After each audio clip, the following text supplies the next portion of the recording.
யோவான் எழுதிய நற்செய்தி அதிகாரம் 10 இறை வசனங்கள் 31 முதல் 42 முடிய. அவர் மேல் எரிய யூதர்கள் மீண்டும் கற்களை எடுத்தனர். இயேசு அவர்களை பார்த்து, தந்தையின் சொற்படி பல நற்செயல்களை உங்கள் முன் செய்து காட்டியிருக்கிறேன்.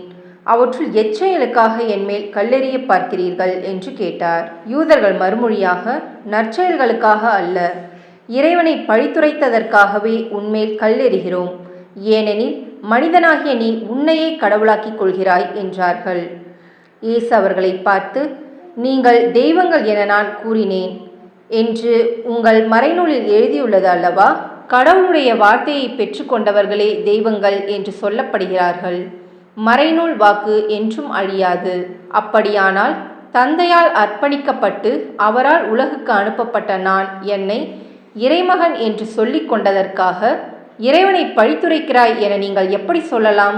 நான் என் தந்தைக்குரிய செயல்களை செய்யவில்லை என்றால் நீங்கள் என்னை நம்ப வேண்டாம். ஆனால் நான் அவற்றை செய்தால் என்னை நம்பாவிடினும் என் செயல்களையாவது நம்புங்கள். அதன் மூலம் தந்தை என்னுள்ளும் நான் அவருள்ளும் இருப்பதை அறிந்துணர்வீர்கள் என்றார். இதை கேட்டு அவர்கள் அவரை மீண்டும் பிடிக்க முயன்றார்கள். ஆனால் அவர்கள் கையில் அகப்படாமல் அவர் அங்கிருந்து சென்றார். யோர்தானுக்கு அப்பால் யோவான் முதலில் திருமுழுக்கு கொடுத்து வந்த இடத்திற்கு இயேசு மீண்டும் சென்று அங்கு தங்கினார். பலர் அவரிடம் வந்தனர்.